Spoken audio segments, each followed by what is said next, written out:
Officer Riley leaned back in her chair, a smug grin playing on her lips as the young black man stood silently at the defendant's table.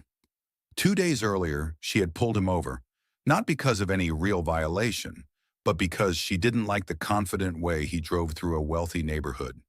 When he had politely asked why he was being stopped, she slapped him with a charge of obstruction. Now he stood in court, dressed in a plain suit jacket, calm and composed. "Just another loudmouth," Officer Riley muttered to the bailiff with a quiet chuckle. "This won't take long." The judge entered the courtroom. Silence settled like a weight. Then the man cleared his throat and spoke clearly. "Your Honor, before we begin, I'd like to state that I'll be representing myself." There was a ripple of surprise across the courtroom. "I'm a federal prosecutor with the U.S. Department of Justice."